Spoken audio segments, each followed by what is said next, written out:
Hello and welcome to the Orca Pod, covering the finale of Backyard Survival One Well. We are the apex predators of Australian Survivor LRG podcasting, keen to get into all the events of this final episode to talk about Hayley's great win, Megan's performance at the end, as well as the other three who made the final. Great to talk. Looking forward to talking about it with my co-host. Bringing them in, we have Dani. Welcome, Dani. Hi, excited to be here. I can't believe we're here after such an epic season. Very excited to chat about it. And bringing in Jules. Hello, I'm wearing the coveted Orca crown because I won the draft. The draft doesn't matter, and I stand by. The draft matters. I'm sorry. Pick number one. I said Hayley is going to win, and Dani said, "No, I don't think so." I think we were all sleeping on Tommy. The cast was sleeping on Tommy. Well, we had this discussion offline, though, Jules. We had this discussion offline that, like, if not for Mark in this season, Hayley is quick to not win. Like, let's be real. We need to jump in so much. There's a real jump in. Like, Hayley, just let's fucking go. We need to talk about the coveted buff. Something cannot be coveted if no one knows it exists. It represents the win, and that is coveted. I love the idea. I think it is now coveted. I think other franchises are going to steal this concept. I think it's a great idea. Absolutely. And it is now coveted, 100%. Before that moment, it was not coveted. No one knew it existed. Yeah, well, now it's a thing. They've made it a thing. And now on every LRG will be doing their buff order. They'll be like, this many green ones, this many red ones, and one gold. The gold. Now there'll be a silver one and a bronze one. It's going to expand. Oh, Lord. Final three. Then what happens if it's tied? You can't. It's too hard. I just want to say thank you. We've got 5 people watching live. I appreciate for some people they're watching the current season of Australian Survivor. I believe this will be the only Wednesday that we have a clash moving forward. Though I think I've timed this where it's over on the East Coast and hasn't started in Perth.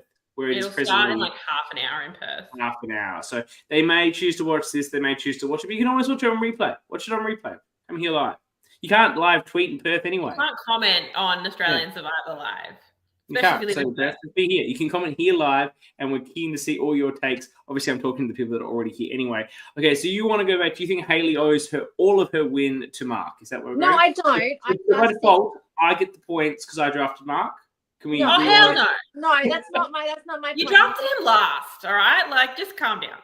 Hayley does not owe her win to Mark. She played a brilliant game all on her own. But if it was not for Mark being in this cast, she would have been targeted as a strong female presence running the game. Because Mark was in front of her the whole week, which she intended. People saw her as a threat, but he was far more threatening than she ever was, which is why she got there. Would Jacob not have also been a good shield for her? Pardon? Yeah. Would Jacob not have also been a good shield for her if Mark wasn't there? Yeah, I think I saw them more in lockstep than I saw Mark as a shield. I saw Jacob as more of an ally. I saw Mark as a shield. I don't think Hayley needed a shield.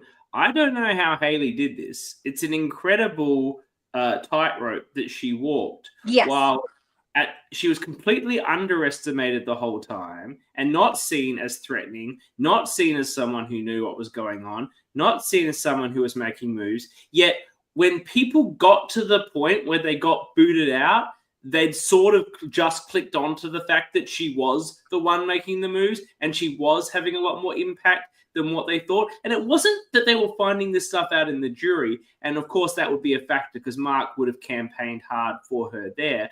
But I think it just felt like as they got their torch snuffed, it dawned on them that maybe Hayley was playing a bigger game than they gave her credit for.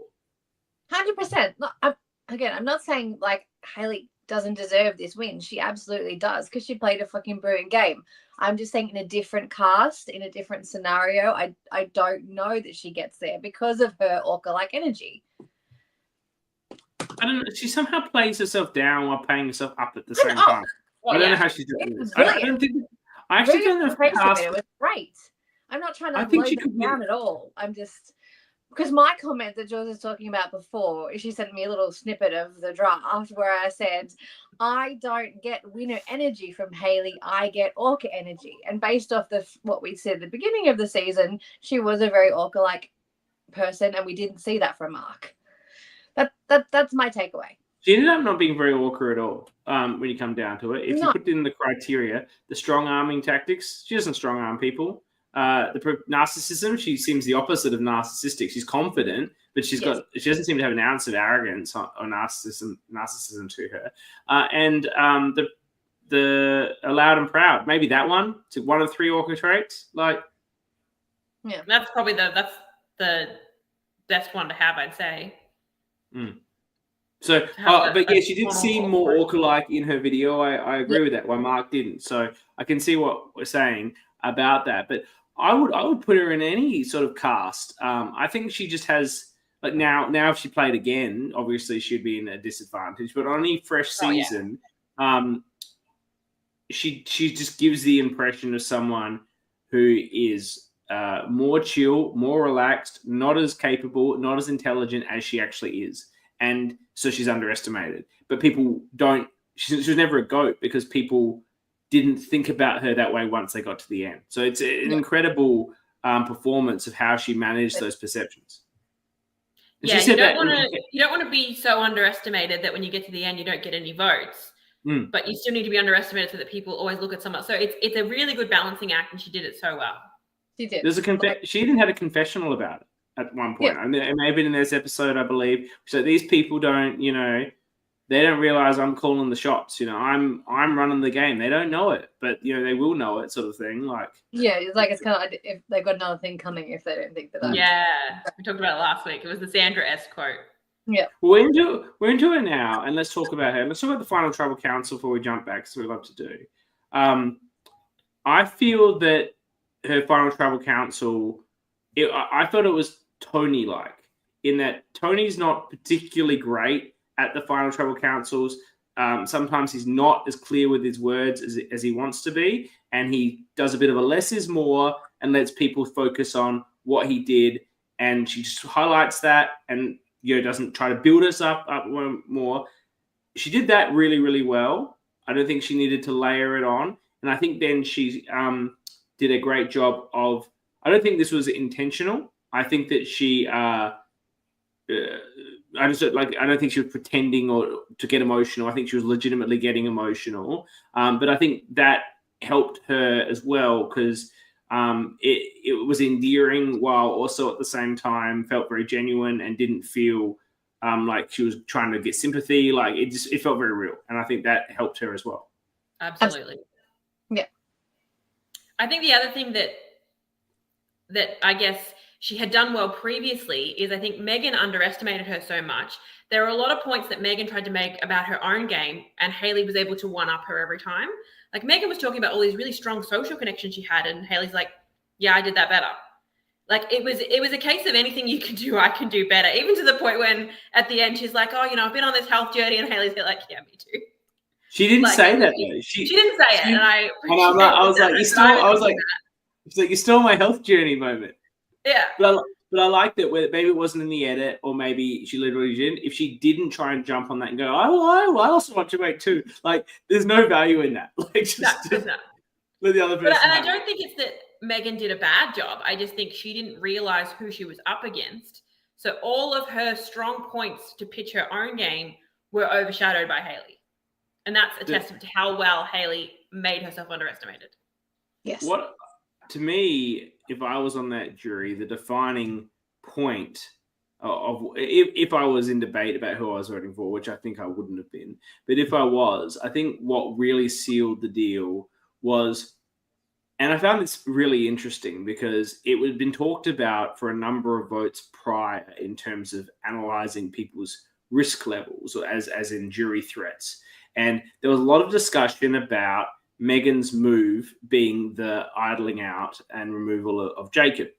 And that was her big move. And you'll be able to say you made that move and that will be your thing. And you'll be able to lift yourself up on that. And a lot of people were using that as a really good example as to what Megan could be doing at the end. Hayley was going to try and sort of say and she tells us this, I knew about that. And I'm like, I don't think I knew about it as much of a thing, or I had to act, I had to pretend. I don't see the value in that, because why do you have to fake it to Jacob as he goes? And then now you're telling the truth. Like, what's the difference? He's already gone. It was like 2 minutes ago. But she actually didn't do that. She did something so much better, where she used Megan's words against her, where Megan talked about discussing it with Hayley or asking Hayley about it, which she was trying to use as some sort of social game argument. And Hayley jumped onto it with, like, you heard what she said. She had to ask me if I was okay with her idling out Jacob. She got my permission for her move, and completely took all the power away at that moment from Megan's significant move. It was brilliant. And I think, to go back a little bit to that move, I don't know that the double idol play was necessary. She could have easily pulled aside Zoe and said, I'm with you guys. How about the three of us vote for Jacob? He will go. And then for her to play the two idols, like the one on herself, not necessarily at all, but fair enough, it's the last chance, play it. And then for her to vote for Jess and then idol her, she basically threw her own vote away. So I wasn't a fan of that move in general. I feel that her idols, she should have played two idols on two people that were not herself. It makes the move stronger. There's no way she's getting votes when she's got two idols. And then you say, I chose who went home. After I played those idols, the only people that were vulnerable were me and Jacob. So I absolutely decided it was one. I didn't need anyone's permission. I didn't Hayley's permission. I played an idol on Hayley in that one. I made that decision because I chose who was vulnerable. I think that would have been a better way to use the two idols. Yeah, she needed to provide it. Like, she needed to do provide, be like, no, you're gonna have this, and you're gonna have this. And yeah. I don't know why she didn't do that. Yeah. I'm not saying it would have won the game, but it would have been a bigger move. Yeah, I for me, I'm still, that was my biggest thing. And I was live tweeting Dani as I was watching it. And that was my biggest thing, is like, why is she voting for Jess and then idling her? Like, you're literally making your vote not count. So Tara's going off in the chat for us, basically saying that Megan had a better opening, but Hayley thrived in responding to the jury, which I think that's the harder part, but also the more important part, because you come in with this idea, this is what I'm going to say, but then the jury asks you questions and you sort of get a bit flustered. And a lot of people tend to just repeat what was in their opening statement when answering, which I found that's kind of what Megan did a little bit, whereas Hayley was better at bringing up other points and bringing other things in that she hadn't said in her opening statement. Megan is clearly better at giving a speech, thinking about what she's going to say and making a clear and concise argument. Hayley is more conversational in the way she interacts with people. Giving a speech does not appear to be something that she would do day to day or was necessarily in a skill set. So it goes to that Tony point I'm making. She's better at interacting with people and building upon the information and the conversation than she is at coming out with a grand opening. And I think you're absolutely right, Jules. A jury responds more to the responses than the opening, particularly probably the openings they expect. Megan's probably going to be a little bit more polished. Hayley's going to have a bit more to say perhaps, and you already expect that. So you're not really shocked. And so then you think about your own question. And I don't know if we've got to have a vote, but I do love Mark making his question about himself. Like, if you're an orca, the answer to your question needs to be, say my name, please. That is the ultimate way to close yourself out. Hayley picked the two orcas on that jury in Mark and Tara and stroked their egos, which is what you need to do. And that's the thing you got to do. You got to be aware of what each juror is looking for and find a way to give it to them. Hayley said, I wanted to vote for Megan.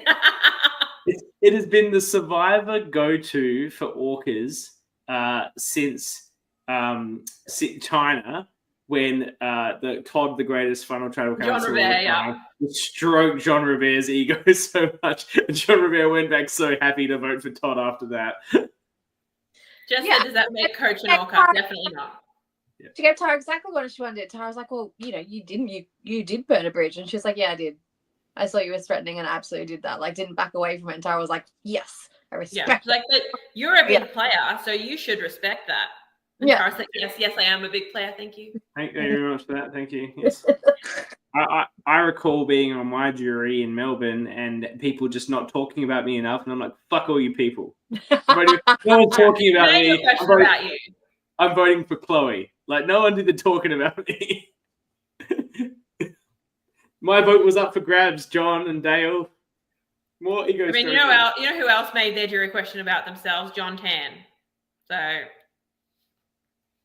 yeah, he also has Orca energy, or JT. He did. So, yeah. Most Orca first boot in Survivor history. I did a workaround trying to make it about me, but I didn't get the answer I wanted. You didn't get the answer you were looking for, no. Yeah, no, you wanted the answer. So he's like, fuck these people. I loved it up being like, my vote's here. Talk about me. Talk about me, please. She did talk about you, but then she's like, but not you. Yeah. I don't want to. No, I didn't want to sit next to you at the end. Sorry, Dani. But Hayley knew exactly what to do there to stroke Tara, to stroke Mark. She also did a little bit with Jacob, I think, as well. I think she managed all of the jury really, really well. Well, why don't we talk about the one vote she didn't get, which was Jess, if I'm right? Yeah, it was Jess. Look, I think that might have been Jess is in the chat, so she can tell us, but I feel like that was more about loyalty than anything else. And I think you could tell that which way the jury was going, and potentially she was just trying to make sure it wasn't unanimous. I don't know if I'm reading too much into this. Is he frozen? I think he's frozen. I'm like, I was frozen, so I just kept talking. Yeah, no, fair enough. I definitely think so. I also think that, she really valued that Megan had that trust in her through the whole game, even if it wasn't necessarily reciprocated. And it was like similar to CK's vote for me, like a couple weeks ago. It was a love and loyalty vote. Like, I recognize your game. I think it was fantastic. And it's not enough for me not to vote for you. Yeah. And there's no wrong reason to vote for someone on the jury, and if that's why she voted for it, then that's completely respectable. Yeah. Jess is saying, I respected a strong social game, especially given the One World theme, and didn't see any of Hayley's connections outside the Orange Tribe. So, yeah. So in what we're talking about as those two playing the same way and Hayley doing it slightly better, if Jess didn't see that from Hayley, then it makes sense why she voted Megan. And I get that because Hayley was all about getting the green girls out. So she may not have formed that, whereas Megan was trying to bring them in to create more allies for herself, whereas Hayley was like, those two girls are swing votes and they're going to ruin my game. They need to go. So I understand that thought process. And she had a better connection with Zoe than she did with Jess.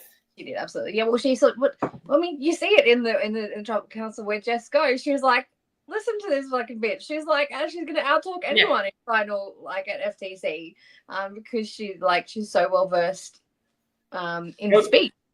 That was an incredible mistake. People love to make those mistakes where they start trying to sell an argument at Final Five and end up getting completely booted because it's like look how eloquent and convincing they are. Just finally, she was like, this is why she's gonna beat you. There was no fighting against any of her points. She was just like, she's making my point for me. Thank you.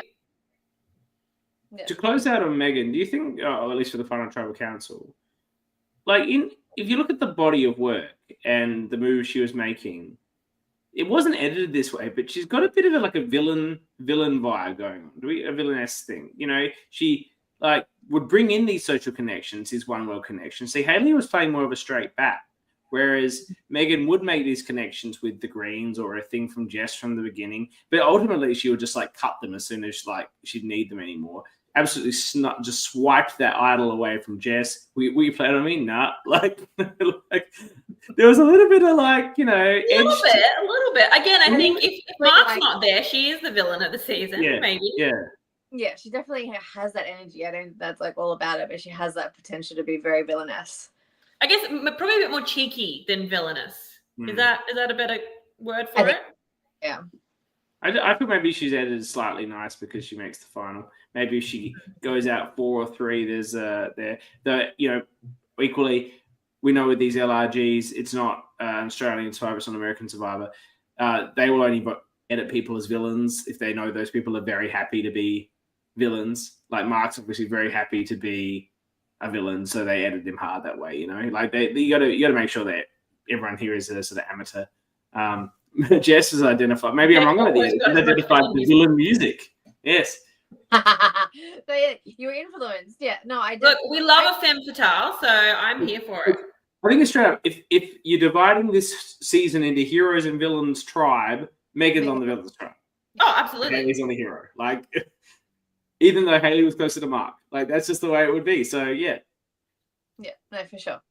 But it's good because it's very hard for historically for women to be, you know, complex, interesting villains without just being labeled as a bitch. And I don't think she was ever labeled like that. So she was actually really interesting as a. And yeah, women tend to be labeled as villains a bit more than men for doing less. So yeah. So I think it's good. I think it's a good rounded villain. There are villains. Yeah. Yeah. Having a strong opinion about anything. Well, you're a bitch and you're a villain, so you're out. Yeah. Well, she actually did, like, she was cutting people quite a bit. Like, since she didn't need them. Yeah. 100%. What are you going to do? Let's go back to see her play again. Sorry. I'd love to see her play again. I think she'd be really, like, learning. I mean, we all say that. The second time around, you know so much more. You take so much more into that. I would love to see what she does with that. Haley wants to hang out with Matt Rogers and Moana. To be honest, I think Matt Rogers is a villain after his second time around. And his first time around. He's way more of a villain than, like, a hero. Anyway, let's go back to the start of the episode. I thought on Matt Rogers. I'm Moana Hope. I'm not a fan, so let's, you know. Let's go back to the start of the episode. All right. And get into where it starts. Take us through the notes, Jules. So it's a little bit after the Mark vote, and Jess is denying having the legacy advantage. And in her confession, she's calling it an idol. So my question was, does she think that she can use this next round? Like, I was a little bit confused. Yeah, I don't understand why is she denying it? Like, what's... I don't know. I don't know. Unless she's thinking about, like... Unless she's thinking about, like, getting to the end and, look, I got the legacy advantage. But Takan's already told them that she's got it. So yeah. I think there might have been a misunderstanding because she did keep calling it an idol. And she kept saying, I didn't want to have to play my idol. Well, like, why... What you wouldn't have needed to play it. She's not a huge Survivor like fan or but doesn't have a ton of Survivor knowledge behind her, so she may not understand the intricacies. She might have thought the legacy gets to this point. If I still have it in my possession, it becomes an idol. Like I don't know.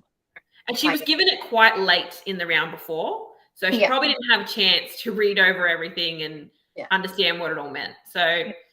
But yeah, we don't really hear anything more about it from there. And that's really the only notes I have before the first challenge. The Michelle Fitzgerald puzzle, as I like to call it. I think she is giving us an emoji. I'm not good at reading emojis. It's this one. Embarrassed. I think she's fucked up. Look, I'm giving her the benefit of the doubt that she didn't have enough time.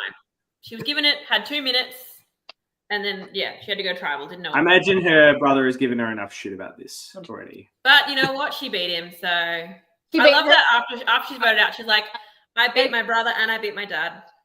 I think the dad would be super proud because dads are proud, but I think particularly Matt gives me proud dad vibes. But Zach's not happy about this outcome. Not at all. I did send Jess a little message after I watched, and I would love to see the two of them on the Blood versus Water. That would be so fun. Zach or the dad? Zach and Jess together. Yeah. So, because I did just finish watching Backyard 4. Matt was a little bit purple. He's like, I have to finish shit. There we go. We know. As only a brother could. But yeah, so we get to the Michelle Fitzgerald puzzle, and I don't know about you two. I did not understand what that solution meant. I would have looked at it once and gone, I don't understand. I'm just going to try and do it myself. It had all the different pillars, and so you knew, okay, one really long one and a short one. And this one has 3 sort of medium-sized ones. So you knew out of the puzzle. I think I would have just trial and errored until I got them the same. And you noticed that Megan was running over to it the least, and she was the one who was getting in front quicker. So I think if you got one or two, like, I think there's an advantage. I wouldn't do too many running, but if you can memorize 2 or something and then get like 4 so you got 2 out and then you have 4 to do, you're going to be able to do the puzzle more easily because you've removed out variables. But the more interesting thing about this challenge is that when 4 of them are over at the solution and Megan's working on hers, Jess is like, should the 4 of us work together to beat Megan since she's got the 2 idols? Like, maybe Jess is the villain. Love it. I love it too. And then, No, you know, she gets... Jess just has loose lips. Yeah, Jess is not It's going just- to keep secrets. But yeah, Megan gets the first level up and then just Win takes it over. So they have to change the puzzle completely, which is unfortunate because it meant we didn't get the moment of someone kicking the puzzle down, which I would have loved to see. It seemed like it was going to be very high. I think this could have been an advantage to some of the players over some of the others. Oh, yeah, I think Hayley would have had a nice advantage being up 12. Jacob too. Or Jess is down here. Yeah. Zoe, yeah. Yeah. But they adapted. I think that was a good result. Yeah, I mean that's the way you have to do it. Like they couldn't do it the way it's meant to be done. Megan's leading the entire way, and then Hayley just snipes it from her at the last minute. And thus begins the first of the 3 least enthusiastic immunity wins I've ever seen in my life. There's no celebration. There's no like, woo! You don't even know it's over. And this progresses through all 3 of these wins. And it's the most anticlimactic outcomes on any of these victories. We don't want to be too over the top about it. Sure, but they basically don't react at all. Okay, but I, in an org once, did not vote for someone at Final Tribal because of how arrogant they were when they won the Final Immunity Challenge, when I knew I was going to be the 4th one out. And that was the reason they lost that game. So there's a time and a place to be arrogant, and towards the end is when you need to be like, yay, go me, I won, and just be a little bit less. They didn't even do that. They didn't even do yay me, I won. We're just like, cool, what's next? Yeah. I mean, it was they're like exhausted, they're tired. It was like I'm over this shit. I'm over this shit. That's what it was. Anyway, I'm Let's just saying they all do. It happens in all 3 of them. Like Hayley's emotional in hers, so that's something. But even her is like, and I think she's sort of shocked that she won the puzzle. But Zoe also has a similar, like, very nonplussed reaction to the next win. Yeah, but anyway, so Hayley gets a little win at the end. They get back to camp, and Megan just publicly announces, guys, I've got an idol, and I'm going to play it on myself. Which, like, duh. But then we see the little bubble alliance go off, and Jacob's like, Zoe, it's between you and Jess, and we're going to vote for Jess. So you better vote for her too. And he doesn't really give her anything else. He is not, at that moment, he is not concerned at all. He's just like, cool, it's going to be Jess. No worries. Done deal.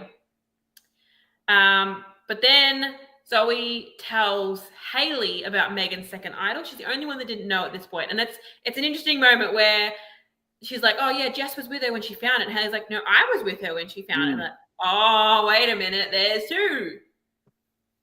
And then Jess like, yeah, there's 2 idols. And then Megan's like, I've got this great plan. As long as you don't know about my second idol. You tell anyone? She's like, no. Really?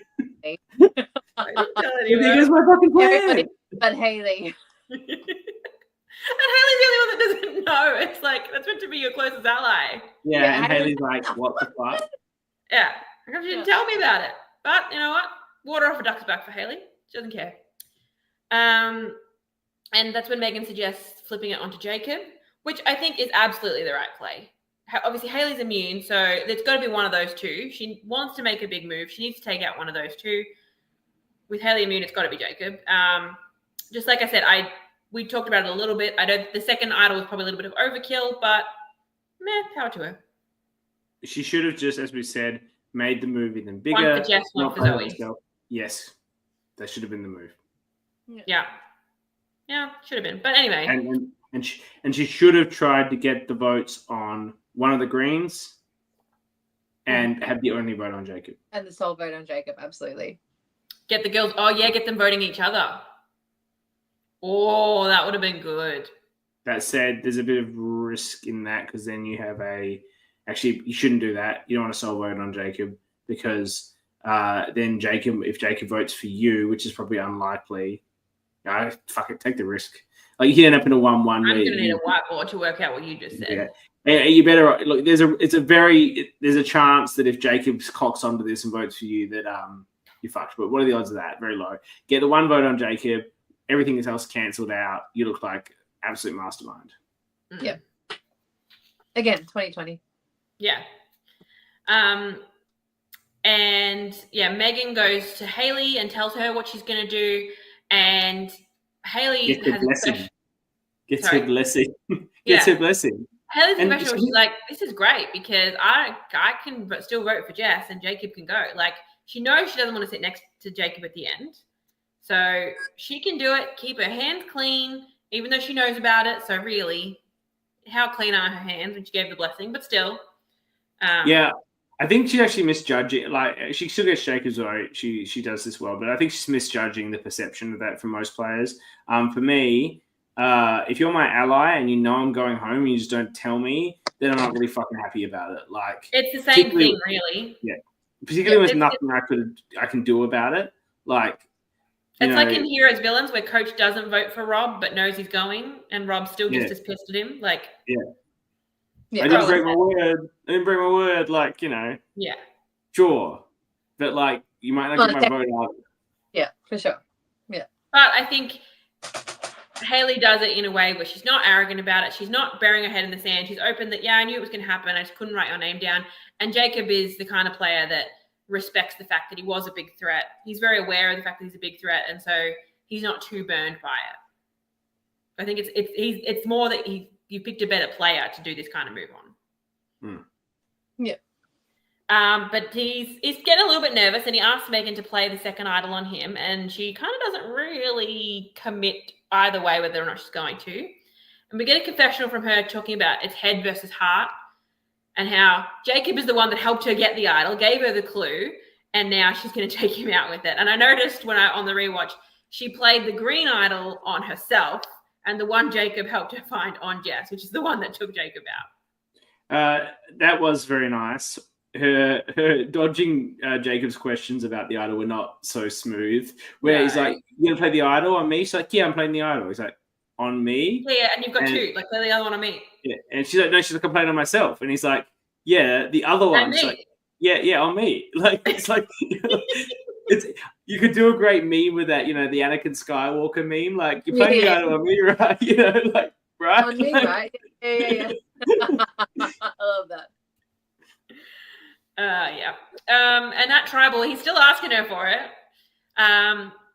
But then, she does the double idol play. All the votes for Jess are negated, and Jess's single vote for Jacob takes him out. I agree with you here. Her vote not being on Jacob weakens the move. She literally threw her own vote away. She voted for someone that she was going to play an idol on. Does it cost her the game? Absolutely not. But the move could be better. Yeah. And the thing that I was surprised at, that Zoe voted for Jess as well. Well, Joey was told that was the plan. And, they're buttering Zoe up with, you got the same story. Jess is better at talking. Jess is going to beat you. You can't be there with Jess. It's between you and Jess anyway. Like, you might as well jump on board. But they also didn't tell Zoe about the Jacob vote at all. No, and I think this is actually not a bad play from Megan, because it pits them against each other. If they think this is an unbreakable twosome, having Zoe vote for Jess is like, oh well, they don't trust each other when they go back to camp. Yeah. Which it just doesn't seem too bothered by it. She very much is understanding when Zoe's like, well, I had to vote. This is the only name I was told. She was like, okay, fair enough. I don't think they have a choice but to get too bothered about it. And I think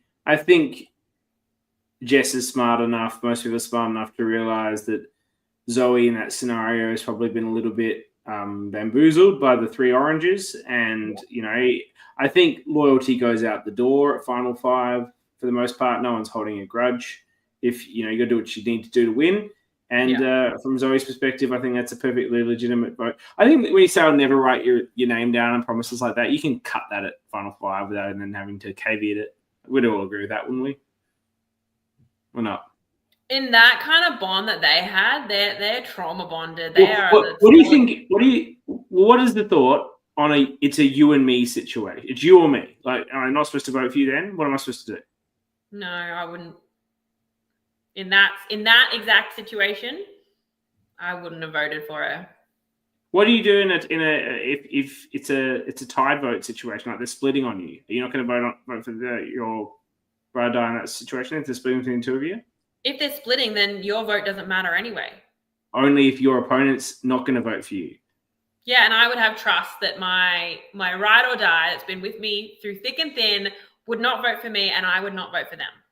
I would not fucking trust that in a heartbeat. You're crazy.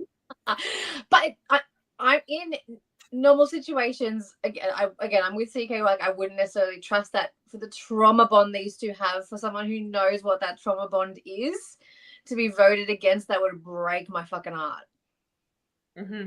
I would not have copped that the way that Jess copped that. I would, No. Yeah. I would have there would have been a one-on-one conversation. I would have been bawling my eyes out, like, what the fuck just happened? Why didn't we work together in this vote? What are we doing? Like, what the fuck? We got this far together. I would have lost my mind. I think there's a fair point to it, because the scenario I just worked up to was a you or me situation, whereas here it doesn't matter. It really it doesn't matter what you do, Zoe. Vote for whoever you want. It doesn't fucking matter. Yeah. If you think there's 3 votes going on, Jess, your vote doesn't matter anyway. Exactly. Whether it's a 3-2 or a 4-1, it doesn't matter. It doesn't matter. So why are you doing it? And what? So they can bring you in for the next vote? That's just nonsense. They're gonna and be open with them and say, look, I know you guys are voting Jess. I can't do anything to stop you, but I can't do it. I cannot vote for her. We've been through too much together. I'm not going to try and stop you, but I'm not going to write her name down. I'm going to write someone else's name down. But so she was a very long comment. And there's a couple of comments here. Firstly from Zach, who says, absolutely amazing game by Jess. But I think Jess's weakest move here was saying to Zoe she's going to be as loyal to Meg as she was to Zoe after that move, and not double down that she and Zoe are unbreakable. But yeah, I felt that was a bit of I was like, oh, that would have absolutely. I mean, she's our number 3. Absolutely. She's out there. You're as loyal to her as you are to me. It's like, but if I win final immunity, I'm taking you. It's like if you brought someone into the bedroom and then suddenly they're talking about it becoming like a polyamorous thing where you're like, I'm going to do both of you now, like long term. Wasn't it once off? It's all 3 of us now. And it's like, what? I was like, I didn't sign up for that. Jess has given a good comment about, I knew there was no chance she was taking me to final 2 in any world, so didn't think that mattered. So, again, yeah, if you think that she's not bringing it to the end, then I guess so. She felt super betrayed, understood why she had to do it. Fine. Megan has arrived. We've already talked about you a lot, Megan. So you're a villain. You have to go to the start of this episode. We talked about your move. How your move could have been better. Talked about your great sort of villain vibes, and generally your very strong opening speech at Tribal Council. You have to go back and watch that on the replay. Yeah. But anyway, so where are we at? And yeah, we get a nice little thing of Megan and Hayley promising each other final 2, which, I mean, of course you're going to do that in a final 4, but they lived up to it. Good for them. Final 4 with the Green Girls. Now, there's a lot of thought about we can't take the Green Girls. I discussed this last week. I think Hayley maybe could beat one of them, but I don't guarantee it. I think that you did not want to take either of these Green Girls to the end. Yeah, their story's too good. I thought everyone was going to take Zoe. In my head, I was just like, I just didn't. I think after last week when Takan was cheering that Zoe won immunity, I think it was like, okay, the jury wants one of these 2 to win. We can't sit next to them. I think Jess is certainly the more threatening of the 2 in a She's a much better speaker. Speech. But you just don't know how the jury feels, and giving them that choice of a Zoe is not the ideal choice. I think the Hayley Megan. But what would be interesting is if Megan had won the final challenge, because that's actually a decision. Do I take Hayley or do I take Zoe? I think that goes back to what we were talking about with Hayley doing a really good job of making sure everyone underestimated her. And I think Megan underestimated her enough that I think she would have taken her. Love my Green Girls, but they would have been really hard to beat because they were so amazing. What a full circle moment if it were Jess and I. Yeah, you're still the only one that cared about that alliance. We covered this. Yeah. I would have loved it. Fantastic for me. That would have been great. Fantastic final 2 for me. Yeah, she wasn't. Yeah, the puzzle wasn't a great moment. We're getting that. Yeah, we'll get to that. Look, but we're up to the final 4 challenge. I've got one line of notes: digging for balls for table maze. Zoe wins. It was not an interesting challenge. I think those are incredibly insulting notes to the most fucking impressive table maze. Oh, it was impressively put together, but I mean, from the purposes of the actual challenge itself, yeah, cool. They put balls in, they did this, and then Zoe wins. I don't know why they need to dig them out. It took them all about the same amount of time. Yeah. I don't know who made we are really live final 2 now. Yeah. The table Myers was absolutely incredible. I'm wondering where they get all the snooker balls, because I thought they would buy a set, but they're all whites and blacks. I guess you can get they're all whites and blacks. Maybe they're reds. They look whites and blacks. They might have been reds. I did just watch Backyard 4's final immunity challenge where they had all the red snooker balls and they each had one. Yellows and reds. You can get a yellow and red 8-ball set. Maybe it's that. But I thought these table mazes looked. They looked awesome. Look, the challenges in general this season have looked super professional. It's very impressive what they did. I'm not knocking that. That's my notes about it were more just the actual playing of the challenge itself. It was, yeah. They all looked the same as well. All 4 looked the same, machined and cut in the absolute way for absolute fairness. And of course, it's a wonderful victory for Zoe. She's absolutely ecstatic to win. I'll now do my impression of her winning. That's my impression. Look, they're tired. It's been 2 very long days, especially for Zoe and Jess. They have been to every tribal. To be fair, Brian's also Zoe's won. Zoe wins. It's Zoe's won. Okay. All right. Yeah, she's just matching their energy. Is this the first Final Four all women? Yes. In any allergy. Amazing. Australian allergy. I don't know about all the American ones, but yeah. Oh, the other one, the American one. Okay. On it. I was just I frothed all over it. I thought it was fantastic. Mm-hmm. It is a very nice moment. It's 4 very. We've never even had an all women final tribal. I don't believe. Too many men. That said, I'm not sure if there's an all male final 3 in any of them either. I don't think so. Oh, Brisbane, but that was the final 2. No, but the third was still a woman. Yes, that's true. So final 3 there was a woman. So generally, there's a reasonable gender balance, but it's good to see a final 3 of. It's hard to get done, especially in such a fast-paced game. So, kudos, ladies, and all 4 great gamers. There's not goat in that pack. No, I mean anyone. There's a lot of people in this game that I would have been very happy to see win. Yes. And all 4 of those all 5 people that are in the finale, I think, would have been worthy winners. Yes. I think another thing on that it's 1 of 4, but that means it's half the women in the cast because there's 8 women. Yeah. Now I'm thinking Kate and Tara are also on the jury. 6 of the 8 women are actually, dateable. So it's a very strong. Sorry, Mel. and I'm not saying you're not dateable, Mel and Kath. I'm saying using a survivor term. But I'm saying from a jury perspective, it's an impressive group of women. Very, very impressive. Kudos, ladies. Well done. Yeah, very impressive. So they get back to camp and everyone's making their case to Zoe. Obviously, she's the one in power. She's got immunity. So Jess is basically saying Hayley is the bigger challenge threat. She's going to win the final immunity challenge. We need to get her out now. Hayley says, you and Jess, you got the same story. Jess is just a better talker than you. So you can't sit with her at the end. She'll beat you. You need to take her out. And then Jess is trying to convince Megan to vote for Hayley and promises her final 2 because she knows she can't sit with Zoe at the end. So it was kind of like Megan and Zoe had the power, but Megan had already made up her mind. She was just kind of trying to convince Zoe which way to go. Now, is this the actual betrayal? That other vote didn't matter, but the actual betrayal here. This is absolutely the betrayal. In not pushing it to a 2-2 tiebreaker. Yeah.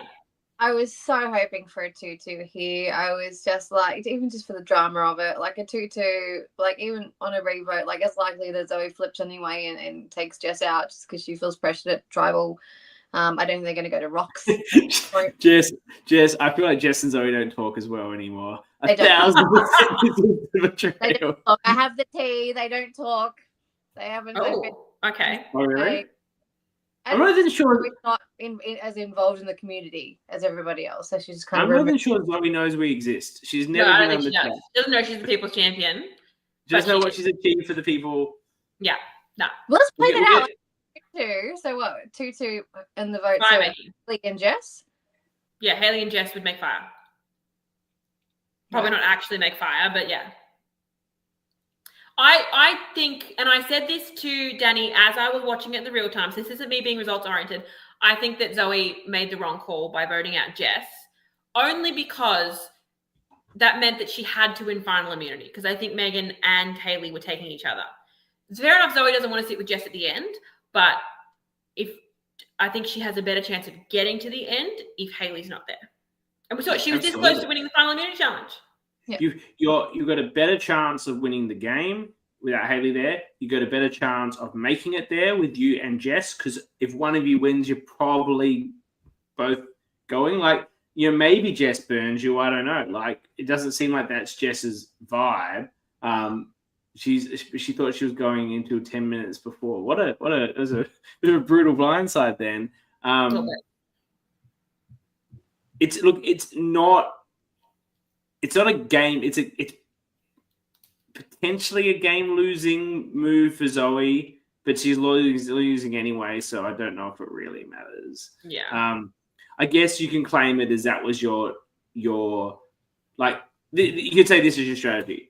I forced a 2-2 so that it would be Hayley versus Jess. They're the two strongest players left in the game. That gets rid of one of them, and then I'm likely going to go to the final two because they'll want to get rid of the other. Whoever wins that challenge is now too big of a threat to take. So as long as they don't win the final immunity, I'm probably going through.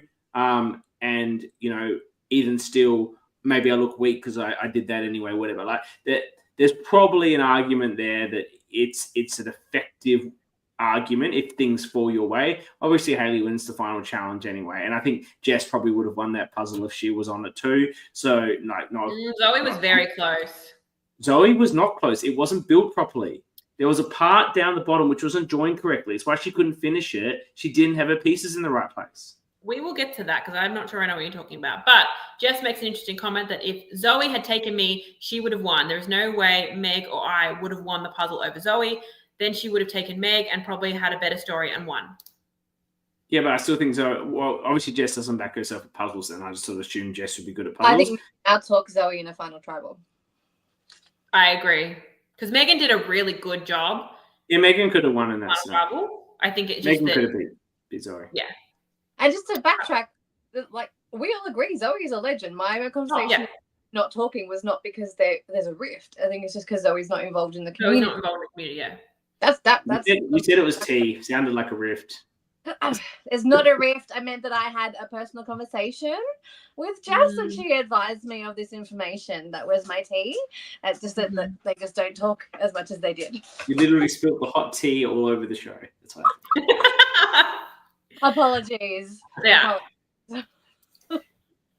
And there's an interesting point from Megan as she's like, is it contradictory to save Jess so publicly and then vote her out? And yes. I think no, because this is why we're here. We disagree. Jules, you can say the opposite for the entire show. No. What? You just said the entire show. Previous vote. It made no sense. Take her out now. No. I said it made no sense for her to vote for Jess and then save her with the idol. Here, I think if you frame it as a way of I saved Jess and then voted her out, it's not a good thing. But I don't think her move wasn't about saving Jess. It was about taking out Jacob. Yes. And if you it was frame about it taking that out way, Jacob. She should have voted for Jacob. Correct. Yeah. So, yeah, we're agreeing, but in a weird way. Yeah, I agree with you 100% though. When she said that, like, that was a move to take out Jacob. It wasn't about saving. Yeah, it wasn't about saving Jess. No. Yeah. Especially because Jess had burned her twice already, so she wasn't too concerned with saving Jess. I don't think she should have been worried about that particular series of events. I think that you're playing round by round. That was sensible in that round, and now it's sensible to do this in this round. Yeah. But what was sensible to do in this round was to take out Hayley. Absolutely. But yeah, this goes back to what we've been saying the whole time, that Hayley really just, like, they were underestimating her, and that's what she needed to do. But so we get to tribal, and yeah, as we talked about before, Jess and Hayley are both making their pitches. And poor Jess, like, because Hayley's pitch is that Jess is going to out-talk you. And it's really hard for Jess to counter that and then not just essentially prove Hayley's point. Like, she can say all this stuff about why Hayley's a bigger threat, and Hayley's like, yeah, that's what I'm saying. Like, look at her. She's going to beat you. Yeah. Doesn't even argue. She's just like... She can't there's nothing she can say that's not just going to further prove Hayley's point. She could make the best point in the world about why Hayley's a bigger threat, but it proves Hayley's point. So it's just, that's going to be so frustrating. A similar thing happened with Kate on Melbourne, if you recall, on when she got booted. She went this long-winded like explanation of why she shouldn't be put it out. It was just John was like, "That's the most convincing thing I've ever heard. Like we should be voting her out." Yeah, you just convinced me. Yeah. I guess you can only be like, nah, I'm not good. Nah, what? I don't speak good. You can't start playing dumb like hour 40 into it. Like you got to start playing dumb the whole time. Yeah, exactly. Yeah. But yeah, so we say goodbye to Jess, and as we talked about, she was very humble in defeat. She outlasted her brother and her dad, so that's all that really matters. And then we see a couple of brief little chats about, if I win, I'm going to take this person to final tribal, whatever. And Hayley basically tells Megan, like, yeah, I'm a goat. Like, you can take me. I'm not going to win. I'm a goat. It's like, oh, yeah, sure you are, Hayley. She makes a comment and Megan goes, yeah. Like, as in, yes, you are a goat. I was just like, oh. Yeah. That was rough. Yeah, and see, that is not orca behavior. And true orca cannot label themselves as a goat, even if they don't fully believe it. That's what she wanted. Megan said Hayley was the one that was willing to break. Call me a sucker, but yeah. I think, you've got to have one, Jess and Zoe, you got to have one bond that you're not willing to break. Yeah. That's not Zoe's view. Yeah, no, that's why I'm specifically addressing that point to Jess and Zoe, that you've got to, surely there's one line you won't cross. There's no line. Cross it. Jess didn't cross it. Fair credit. She stayed. But so the pictures of and Zoe, I think, makes the best argument she can of like, well, I had to take out Jess because she and I have the same story. You and Megan have the same story. So, oh wait, I've skipped too far ahead, haven't I? I've skipped the final immunity challenge. Sorry, I've scrolled down. And then I like how the immunity challenge was in the one well too. In the well, yeah. And then so I noticed Hayley's sitting behind Zoe. So we've talked about how they always draw randomly for positions, but surely that's a massive advantage. She could see exactly what Zoe was doing, and she was doing, like, Zoe was going out on the edges first, and Hayley was going straight up. So it meant that she'd done this part and then could copy Zoe for this part, whereas Zoe can't exactly turn around and copy. So it is luck of the draw, but it's a bit of an advantage. But she didn't copy her properly because there was part of Zoe's puzzle which wasn't completed properly. I'm going to need to go back and watch this to check, because I'm down not at sure. the bottom, it's where it joins, and there's a bit that should be joining. It doesn't look right, and it's not holding right. And if you look at it compared to Hayley's, it's very smooth in that exact same location. It doesn't have a hole. So I feel like her pieces, she had one piece in the wrong spot, and that was what was making it probably difficult for her to finish. Wobbly, because it was really wobbly. Yeah. It didn't have the firmness that Hayley's did. Okay. I believe you. But, was there something I'm not always right. I was sure that fucking idol was going to expire. I'm so confused about this still. No, well, that's the thing. I'm not disagreeing. If I was disagreeing with you, then I would be right and you would be wrong. But I don't know what you're talking about, so I'm not. Well, I'm absolutely going to be asking production about how many idols they fucking thought they could have at the final six. I maintain that they, at merge, they potentially removed the orange and pink ones, left the green one in play to be found, and then re-hit the... Why would they leave the green? That wasn't even their camp. They were supposed to be at this new blue area. They could explore all of it. Yeah, but why would you leave the one green one and not the pink and the I don't yellow? know. I'm not on production, but they There was a decided new- to remove two in this one. The production chat. Move on. Yeah, Oh. we'll get to that when we get to There was the a production. you guys know there was a new blue area that no one went to. That's where Mark wandered off to and came back with the merge tribe flag and said, "Hey, do you know that we're called Nama? Because I found our flag that no one had seen at that point." That's what was going on there. Anyway, so yeah, Hayley just beat Zoe, and then Zoe had two pieces left. Felt so bad for her, but you're saying she couldn't have solved it anyway. So My belief. I will go back and look to see what you're talking about.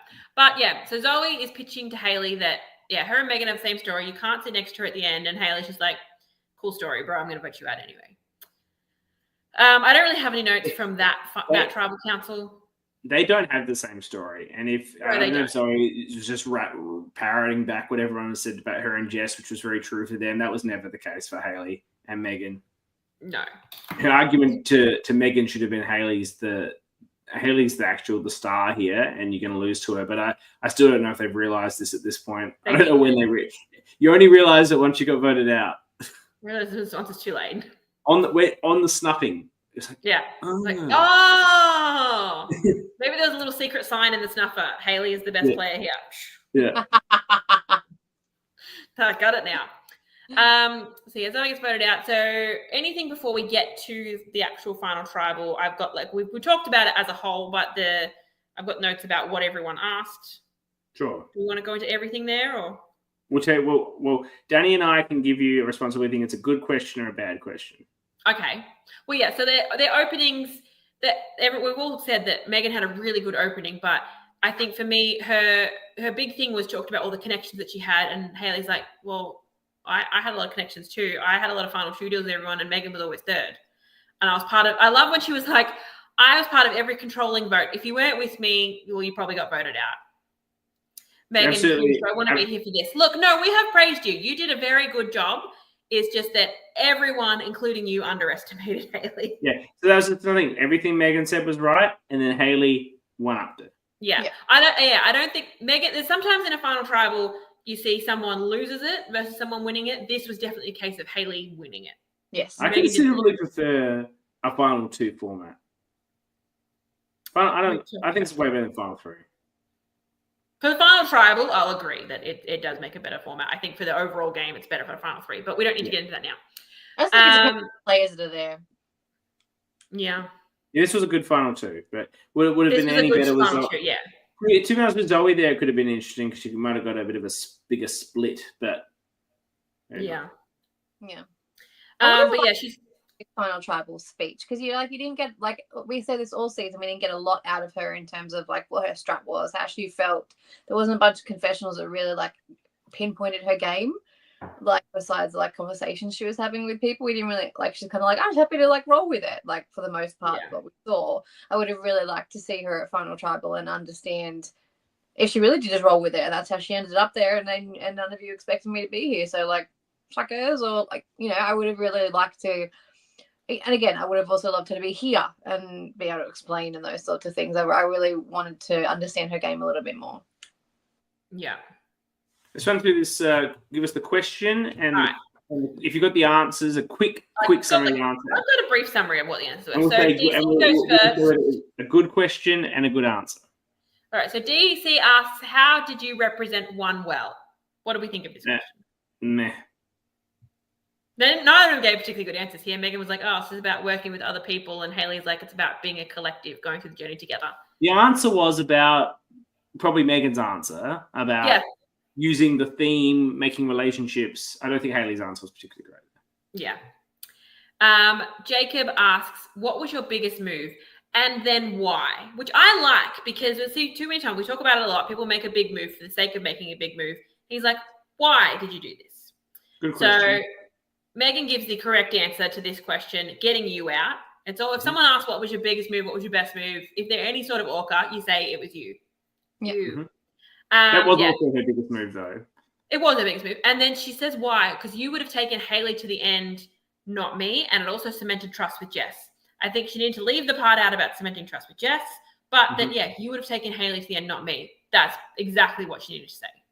Yeah. And also probably need to stroke the ego a little bit more, being like, you would have won the game, but you would have also taken, so that's a good answer from Megan. And Hayley's like, well, I was part of that move too, but I had to pretend I didn't know, so I didn't burn you. Not a great answer. She recovers on that later with the she had to get my permission thing, but there it's not a great answer. And then Mark follows up with that with the orca question of specifically to Hayley, how did you use your strengths and weaknesses of your team? And AKA me, Mark. Mark. She knows exactly what he's looking for, and she delivers in spades. She goes, I see the big boys on my tribe, and I aligned with them. I used Big Daddy Mark and his bag of tricks as a shield. And he had Big Daddy, and he was like, yep, you have my vote. Yeah. That's exactly what you needed to say. And then Tara basically has a long-winded way of saying... Does Megan even answer Mark's question, or is it really just for Hayley? He specifically asked Hayley. He doesn't ask Megan a question.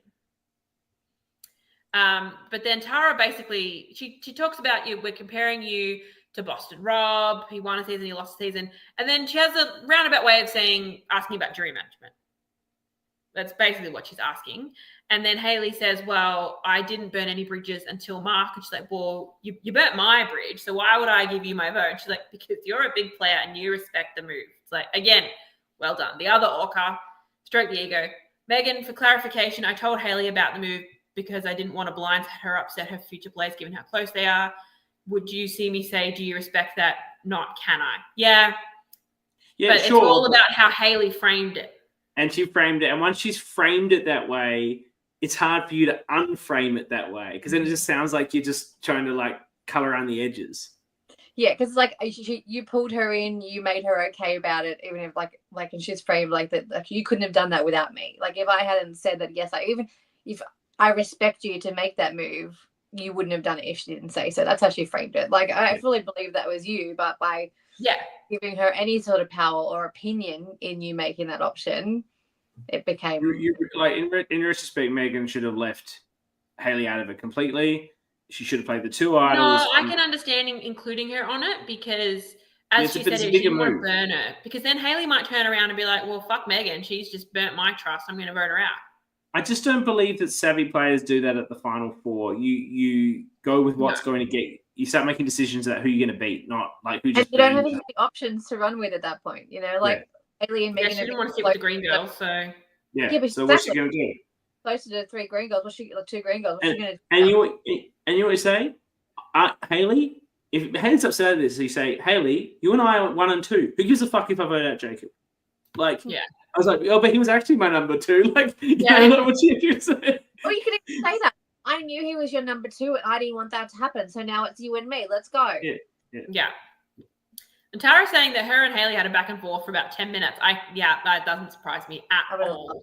I would have just I don't think I want the unedited footage of that. I actually don't think Hayley knew how to answer Tara's question the way that Tara wanted. I don't think she really got the question. No.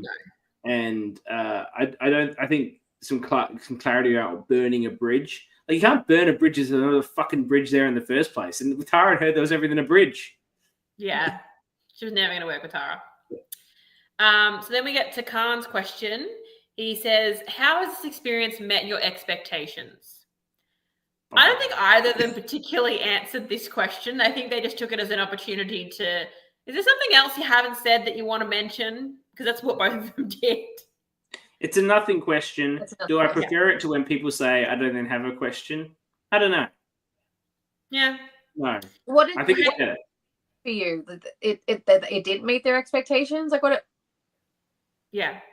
Was he going for more about what did you learn about yourself sort of question? I think so. Did you surprise yourself? You know, Hayley talks about winning challenges, how big that was. She just turned 40, so she wasn't really expecting to do that well. And then that's when Megan brings up her health journey. I've lost 55 kilos. Now I love going to the gym. I'm feeling, stronger and fitter, and I'm just ready to embrace life. I love what she's talking about. Used to sit on the couch watching Survivor. I was like, Three! There are many photos. I was, it's finding when I send out the messenger requests for people for the interviews, I have to figure out who they are.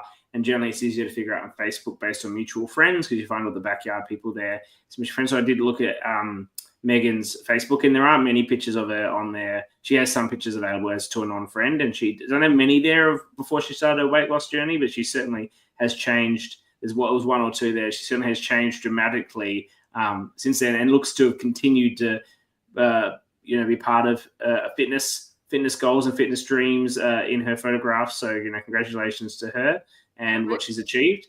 And I'm sure she was pleased later on to find out she snaked Hayley out of the to make the same statement. Yes, they got one up over here. Yeah. I thought I actually thought that might have got coach's vote, that little story. It didn't. Our coach's mind was made up, I think. Because his question is next, and he says, Hayley, You are the coach. You You're did the what coach. I couldn't do. And then he's like, I just want a yes or no. Do you believe I genuinely came here to not win? And they're both like, well, yeah.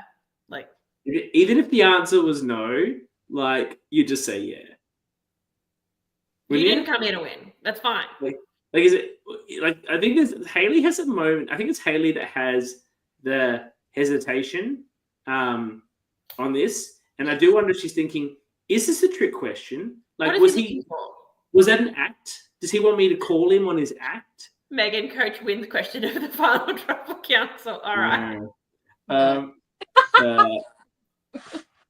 She wasn't planning on mentioning the weight loss journey. It sort of slipped out. Yeah, no, I good on you for mentioning it. That's something to be super proud of. As someone who's struggled with weight for a very, very long time, and certainly not 55 kilos of it, I'm very impressed. Both those finalists. Yeah, both of them having to go through that. That's so hard to do, especially the later on you get in life. Like, tell me about it. You both look incredible, right? Yeah. So then Jess's question was next. I think this was Jess trying to like give Megan a bit of a layup. Like, here you go. Here's one for you to hit.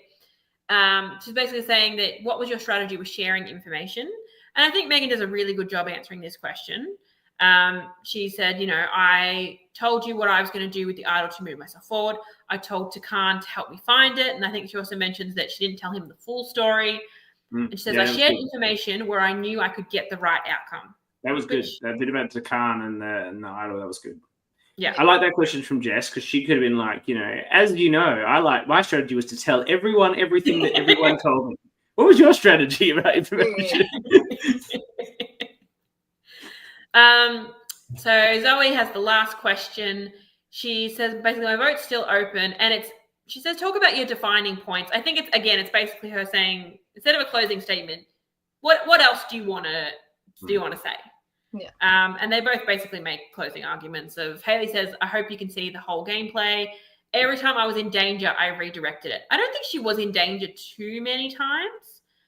Maybe the only time I think she was truly in danger was what ended up being the DC vote. That was the plan was to go on to Haley there.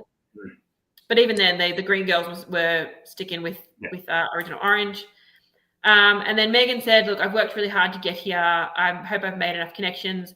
I hope you pick me. It was giving very Meredith Grey. Pick me, choose me, love me. And that is it for Final Tribal. I want to say, as much as I liked, because we'll do this now, and you can give your own views on this, who had the best outfit. As much as I like seeing Jacob's lush hair down, Takan, you should have followed suit on that. You didn't. I have to give it to Zoe's fabulous pencil skirt, and looks like she'll go for a job interview at a law firm, to be honest. But I think she looked very smart. Who do you think had the best outfit for the Final Tribal? It's one of the Green Girls. Yeah, it's Zoe for me. Yeah, Zoe, I like Jess as well, but yeah, one of those two. I think it's something I appreciate the effort that people go when they go on an LRG to believe they're going to make jury, bring an outfit, multiple outfits like Annabelle did, and then have them ready to go for your Final Tribal Council and looking smart. I think it gives the impression of the show. And see, Tara didn't even put her mind to it. Tara just knew she was going to be at the final two, so she hadn't either you believe in yourself that much or you don't. But I like that part, and I think people that do that should be recognised, and will continue to do that at the show. I like it. All right. Jules doesn't like it. Jules I was thinking about what I brought to wear to the jury, and it was not good. So you don't like the dress up thing that we do for the crowning of the Orca. No, I don't. I'm not a dressy girl, all right? I love that. I thought that was fun. I love a dress up. Look, I've got an inflatable crown on my hair. That's about as much dressing up as you get from me. That along with the black shawl I wore one time. Dresses up when she needs to. Exactly. I'm all for a bit rather than an actual dress up. Mm-hmm. But yes, Haley wins 8-1. For those who are following along with the draft and the complicated scoring system, I needed Haley to win 6-3 or better. So I just edged out Dani. And fun fact, CK, if it was not for your complicated system, if it was just points for the placement that you get, Dani and I would have tied. That's how close we were. So your complicated system helped me. I'm just shit no matter what. Got it. Yeah, you would dead last regardless of. That's why, like, I asked them. I was like, "Have we done the math?" Because I was like, "I have 2 of the final 4. Like, surely I have this here." Yeah, so I messaged you. I'm like, I'm doing the math. Going into final tribal, you are 4 points in front. I would like to give myself 50 points for having the orca of the season yet to be determined. But Look, yet to be determined, but I mean, do we even need to vote? Like, I know we've got to consult the Council of Orcas, but the Congress of the Orcas. The Congress of the Orcas needs to be consulted. Yes. We can officially welcome Mark. We can unofficially welcome Mark into the Congress of Orcas for next time. So it's still weeks away before we get to that coverage. Right. We're going to do so before we get into the final TWIOLSH. Some final thoughts on the season. What do you think, Jules, on the season? I think it's easily the best season of Backyard, and I don't think that's recency bias. Having sort of, as I've been doing TWIOLSH, I've basically been rewatching most episodes, at least on 2 times speed, but I've been rewatching it. I think this is, if I was going to do a Backyard season ranking, I think I would go 5, 2, 4, 3, no, 4, 5, 2, 4, 1, 3. This is number 1, definitely. Dang. Sorry, well, for me, I disagree. It's definitely better than 4, but to me, 2 is still the best LRG I've ever seen. The gameplay in 2 is dynamic from start to end and never is boring or dull. This season probably had a few too many advantages in it for my liking, and that does break the gameplay a little bit. I'd say, from an advantage point of view, it was more interesting than season 4, where, to be fair, half the advantages could not be located by the cast, despite obvious clues and X's written on pieces of wood on the well, but they still couldn't find them. Here, again, numerous advantages couldn't be found, and there were still too many advantages. So for me, 2 still presents the best gameplay, but once again, Kyle and Brian have absolutely raised the bar in production. Every season they do that, and 4 was one of the most impressive productions I've ever seen, and this has actually blown 4 out of the water. The location, the challenges, the callbacks to prior seasons, the tribal council. Sometimes a lot of the tribal councils is just in the shed. This time they really put an effort to dress up a tribal council. Every element of the game was worked on in a production sense to bring it to a new level. I understand they had 80 crew. Taking the first time that every single cast member was mic'd up with their own mic pack. Significant uplift in the quality and the editing, also incredibly polished. An absolute masterpiece of the actual LRG work. I just stand by that. I think 2 was the best game I've witnessed. Yeah. No, I highlight all those things about the production, and like that it's just like one of the best that I've ever seen. I agree with you in terms of the advantages and that sort of stuff. It was like, oh, there's a lot here. And I was like, cast wise, it's a brilliant cast. Like, I think this cast is really strong. Like top to bottom, like for the most part, very like heavy in talent and strategy, and just like fun personality. Compelling characters as well. Exactly, like it was very, very good casting. Definitely one of the top casts of all the LRGs, and I just and they've been here and so engaged with us, which makes it even better too. Like they've been here, they've been on it, and I loved covering it. Yeah. One thing I did note about this season, and I'll talk about in production, Brian seemed to take quite a lead in a lot of the talking at challenges and at Tribal Council. I think historically they've been more even-handed, Kyle and Brian, so I'm just interested about that. I think Brian was actually doing a great job of it. I think Kyle usually does a great job too, but Brian was doing a really good job with the questions and the probing at Tribal Council in particular. Did you guys notice that? There was a bit more Brian this time? I didn't notice that. Facial expressions all season. Like I was just like lol, like all over the place. Like it's just like camera shots directly on Brian's face, him reacting to things. I thought that was the best. All right, so we will start TWIOLSH in a moment. Our guest is not here yet, so can we, Dani, please check in what's going on with our guest? Jules, with what's going on with our guest, because Jules. Have you given the link? Okay.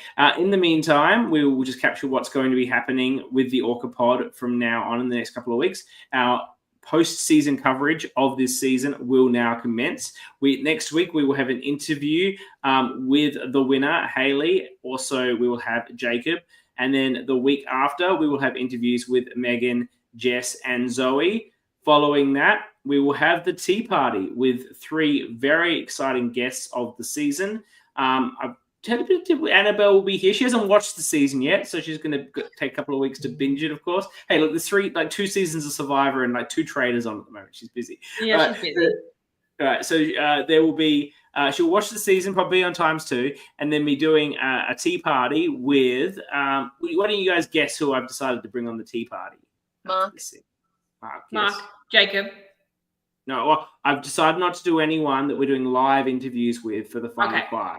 So I'm going to get a chance to get some of the people we did the pre-recorded interviews. All right, then Mark, Tara, Mel. I've gone actually. She hasn't received a link or anything. Did you send her one? Hey, Dani, have you sent Amy I'll the link? send her the link. I haven't spoken to Amy at all, so I didn't send anything to Amy. That's your job. The link sending. I have every other week until today. Apologies. Hang on, it's all right. I'm doing it. Okay. I'm doing it. Okay, so I've decided to bring in DC. He's a big talker. And that's good. I can tell you from I spoke to him in the interview for about 10, 15 minutes. And then I talked for quite a while after that as I was working on my relationship for the game that we haven't talked about, your magnificent performance, Dani, the LRGs Collide. So I put about 50 minutes into DC after that.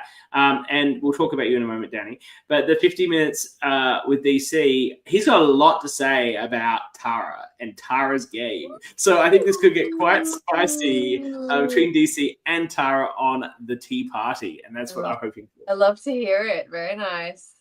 All right. And congratulations to Dani, who wasn't here to celebrate your success on LRG's Collide. Well done. Very different type of game for myself that I played. Hiding behind other orcas. Yeah, it worked. I got to final 3. You did a great job of playing a non-orca game, which is very hard as an orca. That's hard to do when you are an orca and a known orca too.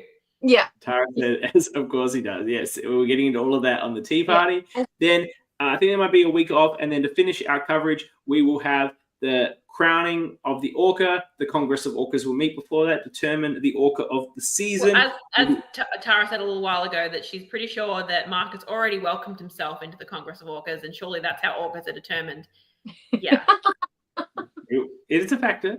We'll be judging our final. Then we'll have a chat with production about everything as we close out our coverage. So that's going to be rolling all the way into the end of March. So it's just not over yet. You're going to ask what the fuck is an orca? Mark is an orca. Well, if you watch I'll go into the detail of it if you watch the crowning of the orca episode. How about that? I'll tell her now so she can have a think. There's 3 main criteria for an orca: propensity for narcissism, strong arming strategy, and the third one we're never quite sure about what it actually is. It involves rubbing people the wrong way. No, it's loud and proud. Being a bit full of yourself. Loud and proud. Loud and proud. Loud and proud. You can't. So is it being a pest? A little bit. Is it being a pest? That's an element. It's a big pest. That's a lot. You're more than a little bit. You're more than a pest. It can range. Andrew's an orca. Is he a pest? No, but his game was like loud and proud, strong arming, and completely narcissistic. But equally, Matt from season 1 is the orca because he complained non-fucking stop about production's challenges and was whining about the way up. Yeah, look, it's probably, I doubt it would be anyone. Jess, everyone loves Jess for season 2. She won. Yeah. The real question is who's going to get second place, because we do a 3-2-1 voting system. So I don't even know who I'm going to put for 2 votes and 1 vote. Well, I do, but it could be Mark 3 votes, Mark 2 votes, and Mark 1 vote, really. And then in early April, it'll be our 100th episode, special event. Basically, if you've ever been in an LRG, I won't tell you what's happening, but if you've ever been in LRG, your name will get mentioned. You will see your face. So hopefully not by Dani. Bring in the orca values here. You will be mentioned if you've ever appeared. So something to be live, come there. That'll be the 100th episode, and then we're rolling on back to the rank down, more backyard 4. So we'll keep on rolling on with the coverage as we roll out of this season. But now we have the final TWIOLSH of the season. I think, I may have suggested the idea. Jules, you've really been a masterful with crafting the questions, but I think this has been a fantastic addition to the show. as much as I fucking hate having to research this every week. Like it's like I've really put on. I've tried to win a lot, and so I have to really watch a lot of stuff. And Jules keeps making the questions harder, and I don't have to watch it too. I have to write the questions. Yeah, but like you've asked me, can I write the questions for you sometimes? And I'll just fast forward an episode, find something interesting, and just pull out a question. So I'm going to do. I'm not going to watch the whole thing. Anyway, I think it's been great. All the guests we've had. Let's thank all the guests we've had to TWIOLSH. If I get it right, we had Kyle, who beat me in a nail biting, the first tiebreaker. It was a great moment because he got the question right about his own season that was otherwise never mentioned. Melbourne won, that is. Then we had who do we have in episode 2? Come on. Do you want to go in front of me? I didn't tell you we were doing this. I don't remember. I know episode 3 was Liz, but I don't remember episode 2. We had JP. He wasn't great. JP. Good sport. Yeah. Liz, I almost got a perfect score. I Yeah. answered all her questions and my questions. We had And Zach. then Zach was very impressive. That went to a tiebreaker, and he only lost, I think, on a technicality because I challenged him to not do the 1 point. Like he was that far in front. He did the sportsman-like thing. And then I came back and beat him. Then we had Eden. Eden, who would have won if he hadn't have done the recount the famous Bethany Oz speech. Then we had Matt C, who said he hadn't done any work and came in and just somehow beat me and it gained me in the tiebreaker. He caused me to have to change the rules of the tiebreaker, gained me in it. Then we had Mel, who was very impressive. That was a very, very close one. And then finally last week, Marcus defeated me as well. So I've done okay. Ash was in there as well with Dakota. Dakota beat me. He just smoked me. He and I got every single question right. No, he didn't smoke. Beat you. Yeah. I had the wrong letter on that letter thing. And I did it the right letter. I just punched the wrong one in. Anyway, it's been a fantastic event. And now we're bringing our final guest. And it's so exciting to have this person here to be competing on TWIOLSH. I'm interested to see how she goes with the other seasons. As far as I know, she's never watched an LRG that isn't Backyard. But she knows everything about Backyard. She was the runner-up. I think actually should have been the winner of Backyard. I don't should have won, but I can say that I would have voted for her if I was on that jury. As would I. And then since then, it's been a huge part of the Backyard production. On this season in particular, she was doing the casting interviews. I know because I was interviewed, yet not cast. Maybe we'll talk to her about that. Or maybe we'll leave that in the past. There wasn't enough room for you and Mark. Oh, that would have been explosive. The would have suffocated me. Just the way it was lying on top of everyone, and taking up all the screen time. But she was a huge part. She was a huge part of the Backyard community. Everyone is a huge fan of her. So I'm going to remove Dani, and we will bring in Amy. Welcome, Amy. That was so nice. Actually, thank you so much. It's really lovely. That's accurate, though. You are a big part of the Backyard community. Oh, thank you. True. I also like how you appear to be sitting behind the same shed that people were voting for in Backyard 1. It's my blinds. I know. It looks a bit like a shed. That was a good little bit. The voting one, the shed voting place. She's gone into the original shed. I really like the shirt though that I wore in season 1. Oh, very nice. Yeah, love it. Love it. Pull this out. All right, so I am going to go over the rules. Yes. So you will have a series of questions. Every time you're asked a question, you can either just answer it straight out. If you do, you'll get 2 points for a correct answer. If it is wrong, CK can steal, and he will get 1 point if he gets it right. Or you can choose to hear a multiple choice. If you hear multiple choice, you will only get 1 point for a correct answer, but CK can't steal. Usually, and you're aware of this, but our thousands of people watching aren't aware. Usually, the mandatory questions come from the previous 4 seasons of Backyard Survivor. However, Backyard 1 and 2 do not have an episode 10. So instead, we're going to have 1 question from the Backyard 3 finale, and then 1 question from Backyard 4 episode 10, episode 11, and episode 12. So those are going to be the 4 mandatory questions, and then you'll each get 1 more from another LRG of your choice and the wheel's choice. So, Amy, what would you like for your first question out of Backyard 3 or any of the 3 Backyard 4 questions? I have done my homework and I've watched the 3 episodes that I want to do with 2 days notice.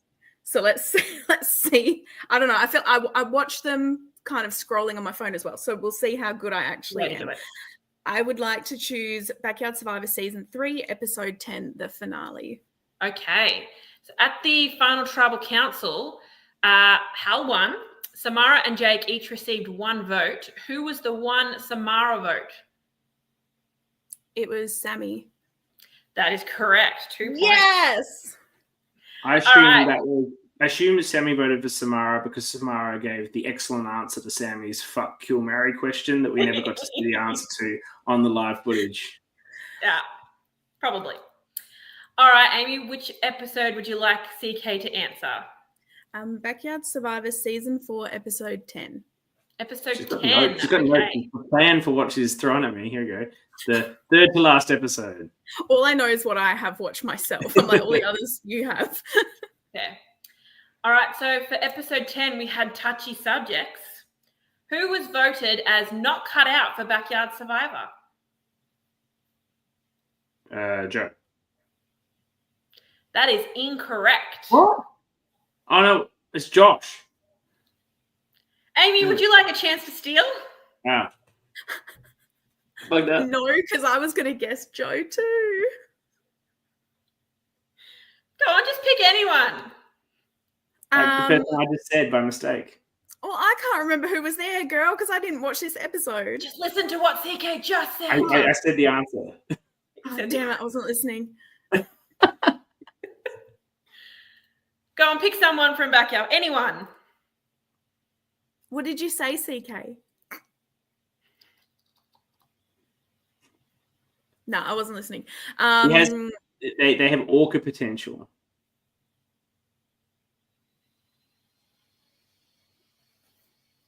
I got nothing.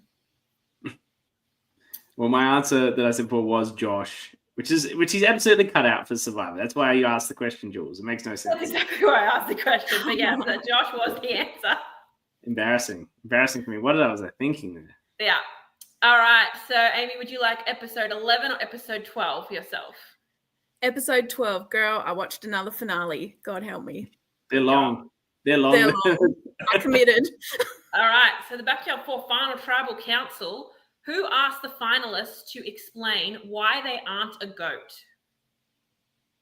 That was Rachel. Correct. Yes. All right. So episode 11 for CK. All right. This episode had 2 challenges and 2 vote outs.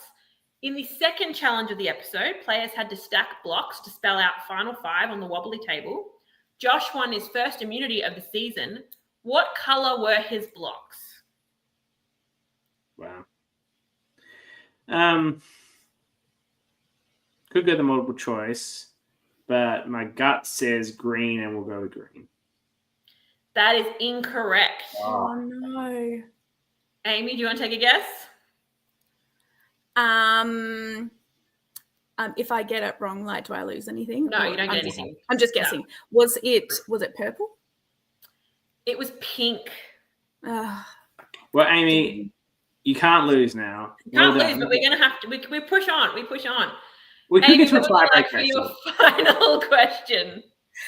Okay, so because my beloved Backyard Survivor Season 1 was not eligible, I was like, I'm going to go with another Season 1. And CK, I have watched some other LRGs apart from Backyard Survivor. Okay, I would like to please go with Survivor Canberra Season 1. Episode 10. Yeah. The finale. So, there's also the finale and the final tribal council. So, which juror said in their voting confessional that they had been convinced to switch their vote based on the final tribal council performance? Keegan. Correct. Perfect score for Amy. Amy nailed it. All right, well, bring up the wheel nonetheless. Spin the wheel for your final question, CK. Of all the people I've lost to, which isn't many, I'm happy it's the most to lose to Amy. Oh, bless your heart. She knows her backyard stuff. She's very good. Very She impressive. knows what she's talking about. She comes prepared. Amy, it's probably a good thing that Backyard 1 wasn't available. I tend to make the contestants' own very hard questions. Yeah, totally. Oh, good. Playing with fire. You were voted out at this point, so it's fine. I was. So this was the final 6. At the challenge, players had to transport sticks across a balance beam before landing quotes on them. Who was the first person to transport all of their sticks? I was voted out, but if you paid attention to the credits of this episode, I edited this entire challenge. Oh, and Chloe is the one who got there first. Well, good job. You got 2 points. Oh, what a nice way to end. I could talk about my editing job to finish the season. Yeah. Congratulations, Amy. Amazing job and amazing work that you do. Oh my God, that's true. I was like, if I win, I have to wear the same crown as Jules. That's amazing. We did not plan this. We did not. When It I is saw now you wearing it, lost. I was like, I've got one of them. Your crown has now lost its coveted status, as there is now 2 of them. Yeah. See? Thank you so much, Amy, for coming on. And thank you for everything you do with the backyard community and you've done for many years. Amazing job in the TWIOLSH. Thank you. What a pleasure. That was a lot of fun. You did Thanks, so Amy. well. You did very well. I think I did well because I literally watched them yesterday and today. Yeah, you I watched them prepared. too. Yeah, Good that's job. what you're going to do. Everyone does that, Amy. No one comes. That's why it's getting harder and harder because no one actually, Mel did it purely from memory, and that was actually the most impressive. That was Yeah. impressive. Amazing. You can go now, brag with Kyle about how you both beat me, but he needed a tiebreaker. But you just beat me straight up. So go give him one. Rejoice, much rejoicing. A massive thank you to Dani and like you as well, CK and Jules, for doing an incredible coverage this season. It's been really, really fun to watch. And I know Dani isn't here. It's just me. But yeah, it's been great. Thank you. Thanks, Amy. Really appreciate it. All right, bye. And in comes Dani. What a sweetheart. What a good end. There's some comments here. I've got the comments back up. Here we go. Amy, the ultimate 12 contestant. Tara's happy that you said it on camera. Queen Amy, the editor advantage, and it was heroic. What a good end to the season. Obviously, we're doing some more postseason coverage. But thank you to everyone who's appeared live on the show, our 12 contestants, all the people that did obviously people got voted out and did their interviews with me and arranged that to appear. Thank you to everyone who's watched live. We love having you here commenting live, especially those of you that aren't in the season. You know, it's one thing to come up and show up to hear people talk about yourself. And I've noticed some drop-offs since people got booted out. Mark's not here this week to come on. I was going to comment. I was like, you notice Mark's not here for an episode that isn't. But at least being the second last boot before the finale, he's in every episode because he's in the finale just for being in the jury. Yeah, I was going to mention there was never a leeway, but I was like, no, Mark's not here. The episode is not in. So thank you for those that stuck around and commented. Thank you to everyone who listens to it after the fact. We know there's more of you that have the chance to listen to it live. Obviously, we do this because we love the LRGs, but it's great to have people watching and supporting us as we get very close to 100 episodes in just over 2 years. We've done that. So I think it's a pat on the back for ourselves and looking forward to that episode. But thank you to everyone. It's not over. We'll be back next week and the week after with some interviews, but looking forward to seeing you all again then. But until then, thank you everyone that helps us make this show what it is. And thank you to you, Jules and Dani, for your amazing contributions. No, I was saying to Jules, I love doing this. It's so much fun. I love it so much. You will be very hard pressed to get rid of me. Yeah. Well, we have some seasons coming up that you're both very spoiled on, and I'm going to miss you. But we'll certainly have you back. Yeah, but you can't kick us off. You can temporarily replace us, but we will be back. They are guest hosts. They will be guest hosts. They are not replacements. They're fill-ins. This is the core. This is the core. Just how Ethan was a fill-in for me. Season. But if they cannot cover Sydney for whatever reason, they need to miss an episode, I'll be happy to fill in. I can do it spoiler free. You can fake it. It's all good. Yeah. Of course, this is the core, and Ethan just filled in for me on Playing with Fire. Yes. As we'll finish you up and we'll see you soon. We rambled on this one.